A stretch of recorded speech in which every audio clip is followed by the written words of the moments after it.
We have once again crossed 500 murders in Trinidad and Tobago, and there is still several weeks left before the end of 2024.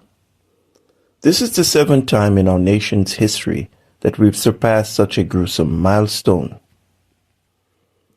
According to figures provided by our country's Central Statistical Office, the least number of murders ever recorded for 1 year in Trinidad and Tobago was 47 in 1980, and the most was 605 in 2022. Later in this video, I'll show you where you can find the crime statistics data that's available to the public on the CSO website. Most citizens in our Twin Island Republic are not aware that our country's Central Statistical Office gathers and disseminates crime statistics among other data points in Trinidad and Tobago. I blame this lack of awareness on our media.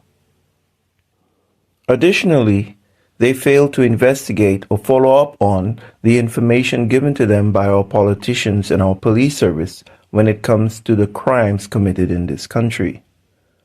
Our media primarily only functions as a conduit for the statements of our public officials. As a consequence, there is little investigation done on behalf of the public.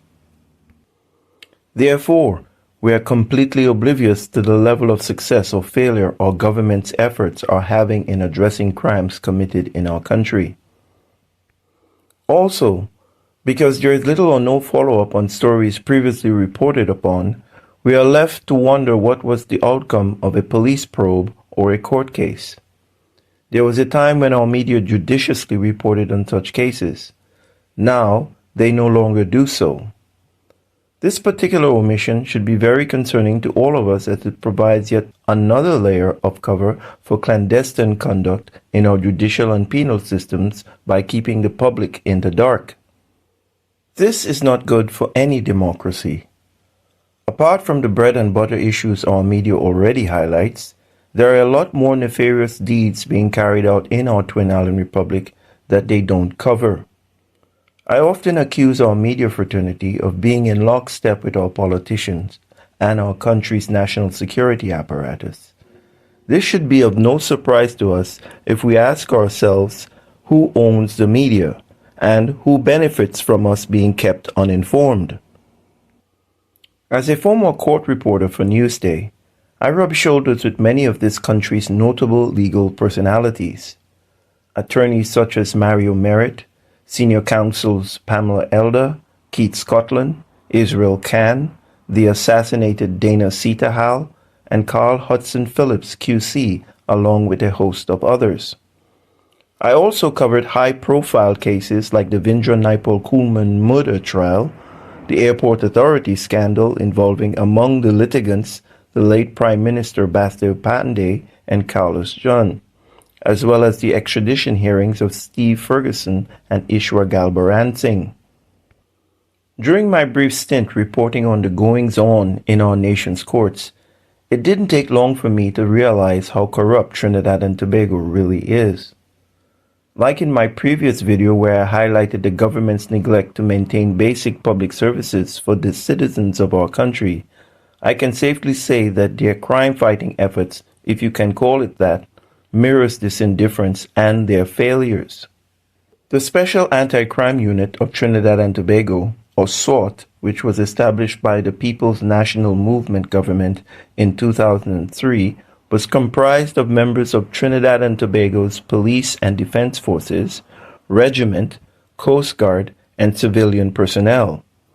It was tasked at the time with curbing our country's burgeoning crime and with fighting police corruption. However, it too operated under a dark cloud of immense degeneracy within its ranks, and it was later disbanded in 2010. When SORT was founded, our country's murder rate went from 229 in 2003, and it rose precipitously every year until 2010, when 473 murders were recorded for that year. The highest murder toll during SORT's tenure was 547 in 2008. While covering the Port of Spain Magistrates Court for Newsday, a defendant accompanied by his lawyer, who had just won his case against Swart, who had seized his excavator, related to me that when he went to retrieve his equipment from their impound, it could not be found. This and other similar occurrences that I became aware of prompted me to come up with my own Trini-style maxim: never hire a mongoose to count eggs. It is mainly for this reason individuals in our media fraternity won't dare report on, or for that matter even investigate, the illegal multi-million-dollar quarrying operations in this country because of who's involved and the consequences they may face by either losing their jobs or possibly worse, their lives. This is reflective of why many similar illegal enterprises, which are widely known to exist in this country but are only spoken of in hushed tones, are never ever reported. What's more, many among our media are themselves compromised due to the quid pro quo they enjoy from our elected officials. Therefore, himself is not going to expose himself.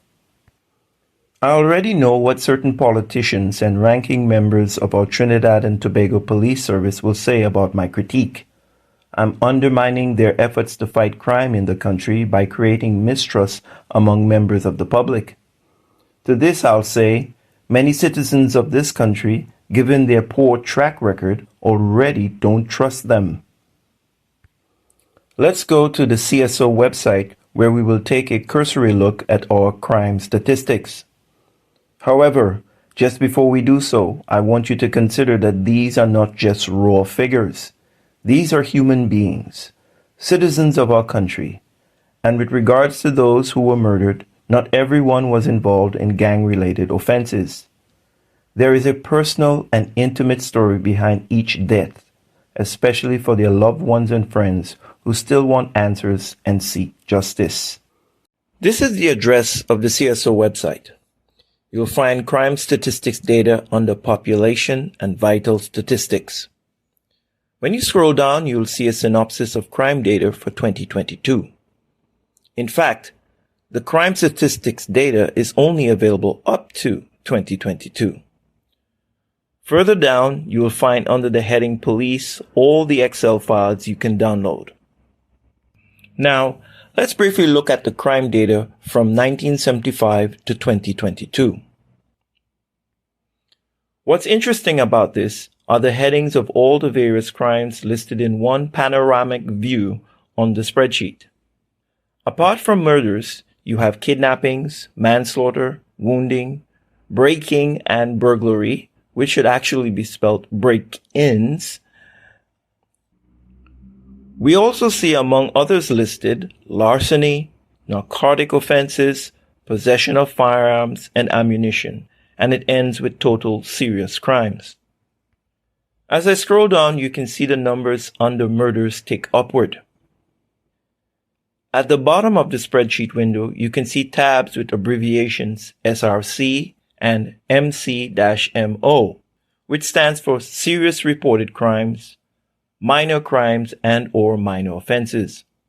When you select these tabs, they reveal additional figures and categories.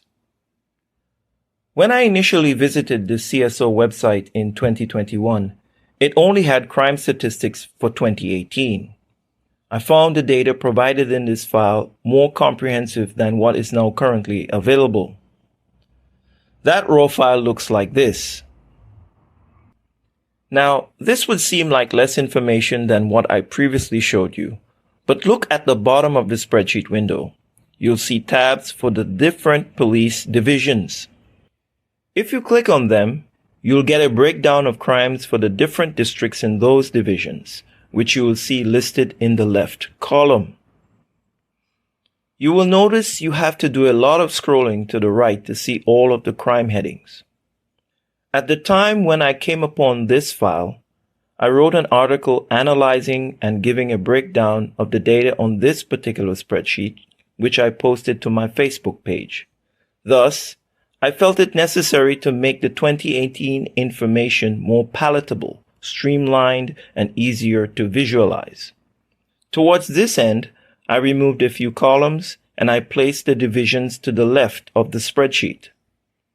Now, at the bottom of the data presented, I chose to highlight 3 crime categories: murders, rapes, incest, and other sexual offenses, and larceny motor vehicles. I used the pie chart to give a clear visual between the number of incidences that were reported in these categories as opposed to those that were solved. In case you're still not quite sure, blue represents the number of unsolved cases.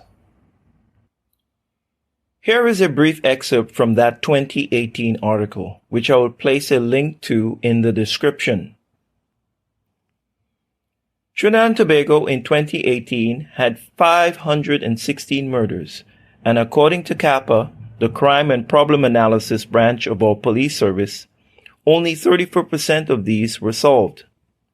Under the category rapes, incest, and other sexual offenses, there were a shocking 757 of these incidences, with only a mere 23% of them being solved. I must add, it is not acceptable to lump the crime of incest, which in many instances involve children, under the same category with sexual offenses committed by adults. Scarborough in Tobago reported the highest number of sexual assaults for 2018 than any other district in our Twin Island Republic, with 51. With respect to the larceny motor vehicles category, vehicle owners would definitely benefit from more specifics about these particular thefts. For example, what was the make and model of the vehicle? Was the individual carjacked? Where was the vehicle taken from? Their garage, in front of their home, at a mall, shopping center, and, if so, which one, etc. Owners of these vehicles would then have useful information with which to safeguard their property. Another point I want to make is that I couldn't find any crime statistics for our Coast Guard. You would think, seeing that they are part of our country's national security arm, tasked with protecting our territorial waters, we would get data about their crime-fighting efforts. Among the many questions this information would address is how many illegal fishing vessels were intercepted in Trinidad and Tobago's waters, the nationality of those caught, where they were found, number of persons on the vessel, type of vessel, quantity of fish they had, etc., etc. How much and what type of illicit drugs were seized from illegal narcotic smugglers? How many pirates were apprehended? How many of our country's brave fisherfolk lost their lives, vessels, and other expensive equipment to pirates? Also, during my 2021 visit to the CSO website, I retrieved domestic violence numbers for 2010 to 2016. Again, this was all that was available. I reformatted the spreadsheet data for visual clarity. Now, if you look under the column Offenses, and specifically at financial abuse, for each year you will notice no data is shown. I would argue that no one suffering domestic violence at the hands of their spouse isn't also suffering financial abuse. As a footnote, these are only the cases of abuse that were reported. This is just something for you to consider. Here is maybe the most critical part of my analysis of our national security apparatus and of our politicians' alleged fight against crime. There are key questions we all should be asking. How many of these cold cases have been revisited and solved to date? Furthermore, how many still remain unsolved? These and other questions are what our media should be persistently asking our politicians and the police on our behalf. It is not possible for me to delve more deeply into these numbers, because this video is already quite long. However, I will leave links in the description where you can access the files I referenced. Please consider subscribing if you haven't already done so, as it will help the YouTube algorithm allow more people, including you, to see my future videos. Also, share it with your contacts and leave a comment. I would love to read your responses and to answer any questions that I can. I'm also open to suggestions. Thank you for your precious time. In closing, I'll say this. Our politicians have always been the gatekeepers for the moneyed class in our country, or as the mighty sparrow singer Francisco called them, good citizens. The last thing either of them want is a defeat at the polls and to have their secrets exposed by the light of true justice. In lust and greed and fraud and strife, they specialize. Double deals, they idolize. If you're brave enough to open your mouth and criticize, one time you are ostracized and or victimized. Still they go unpunished and unaccused of any crime, while on the backs of the ordinary man these vultures climb. They use the riches and the power, make a mockery of the law, and have the law protect them same time. In a million different ways they violate the law. It's the same good no good bastards who oppress the poor.